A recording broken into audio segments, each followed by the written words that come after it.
Going on, guys? Junior's Fishing Company with another little deer hair jig today. So I've got a little VMC tungsten moon eye in 1/4 ounce. You've probably heard me, if you've watched any of my other videos, you've heard me say I'm not a huge tungsten guy in the summer, just because sometimes I actually prefer the bigger head so I can put on more materials and the head won't look like some little thing. In the winter, I pretty much, not even pretty much, I do only use tungsten beads, just because most of fly tying is all tungsten beads when you're tying stuff like that. But I just really have no preference. So I really just picked this jig out more for the color. I thought it was a pretty cool color combo. This is like a really unique blue and then just a super bright orange. Just a really unique combination of colors that I really would have never thought.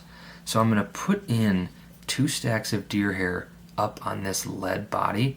So it's, or not lead, tungsten. It said it was tungsten, but I was actually able to file down the bait keeper, or whatever you want to call it. It had little hooks in it. I don't know if you'll be able to see in the one I still have in the box.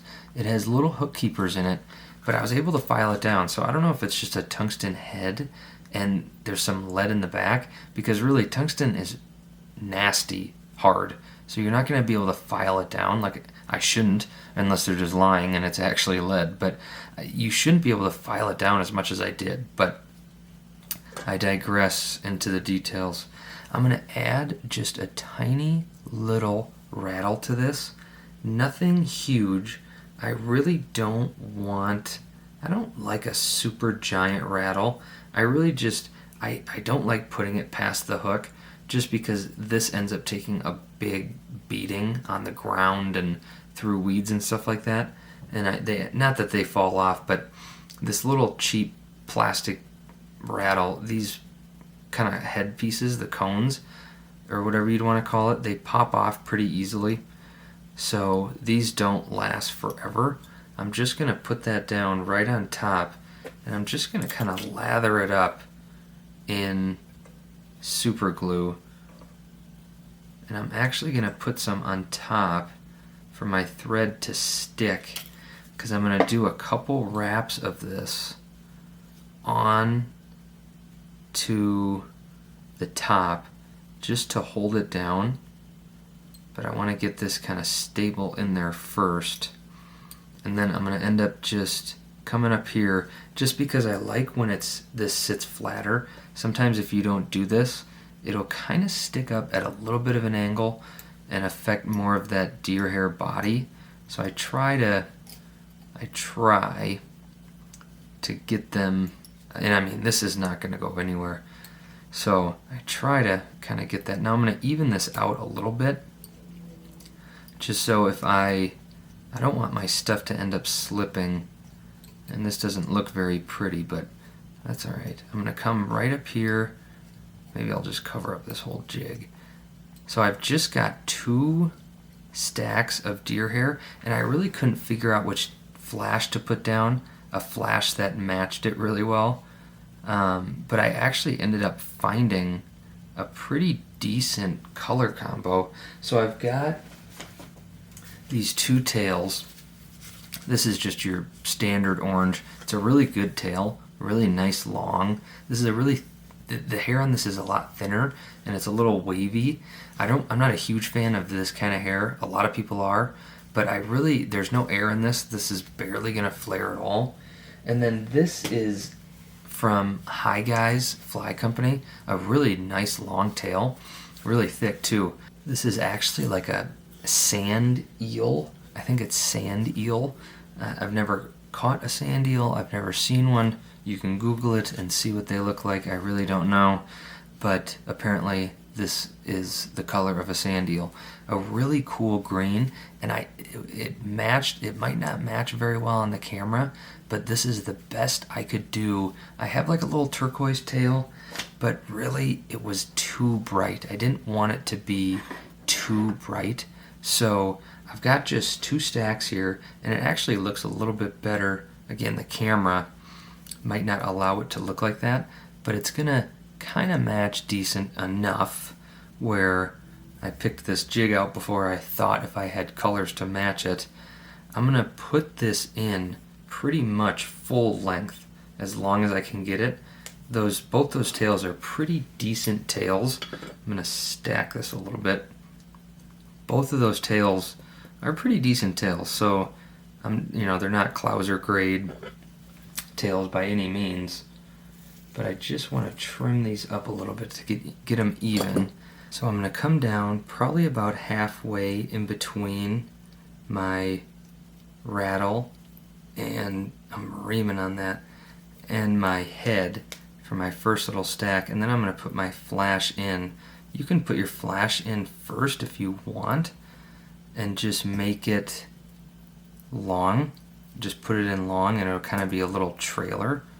But for some reason, I've always just kind of put it halfway. If I'm doing 4 little stacks, I'll do it after 2. If I just want kind of a normal amount of flash, I really don't I try not to think about the flash as much as I probably put as little thought into that as any part of this jig. I probably thought harder about the rattle than the flash. I really didn't have any colors that were going to match it anyway. So I'm going to just put this 210 black to work. And because I don't want any of this to slip, and I'll have just enough room on my hook shank to put that second stack. I've just got this is really just standard Flashabou, like opal, like an opal or something like that.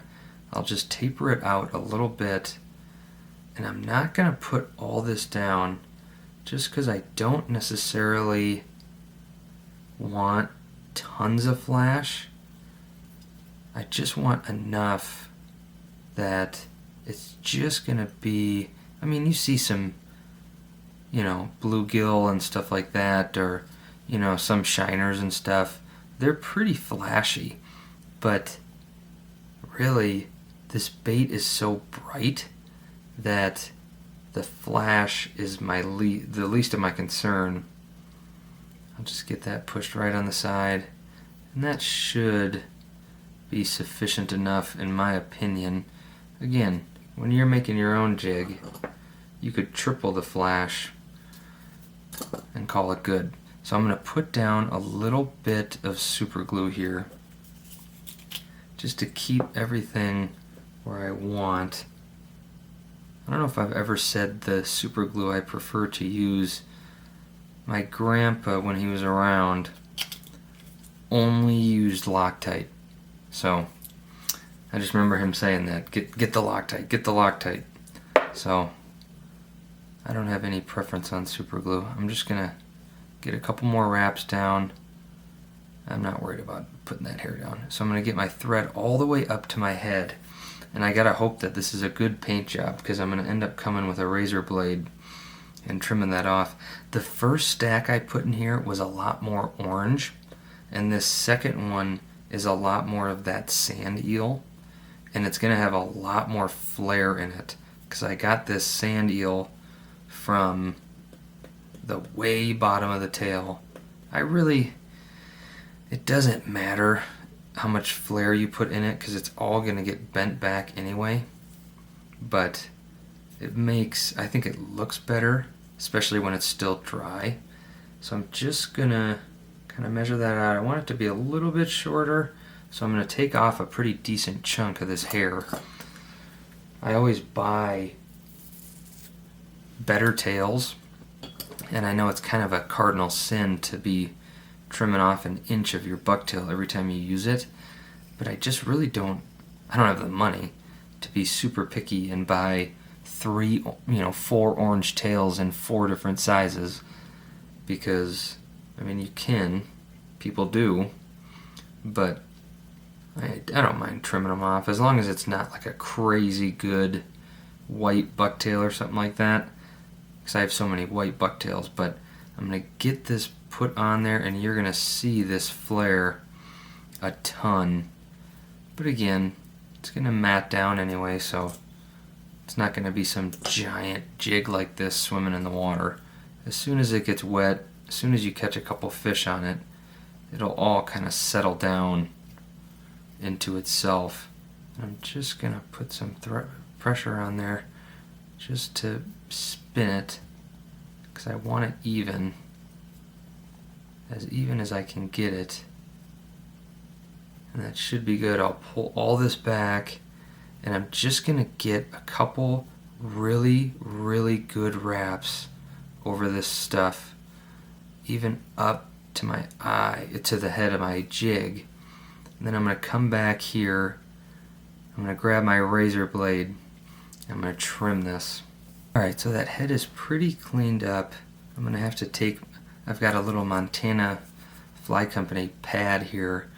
I'm going to have to bring that thing up tomorrow and wash it in the sink, because it is full of hair. I've been tying jigs for a little bit now today, and I'm going to need to clean that bad boy up. So I'm just going to come in here and try and push some of these hairs back.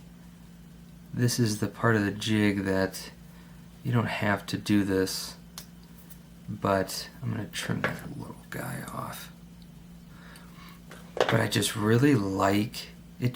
This is more of a confidence thing than anything. The fish aren't going to care if there's a stray deer hair sitting in their face. They're just going to eat it for lunch.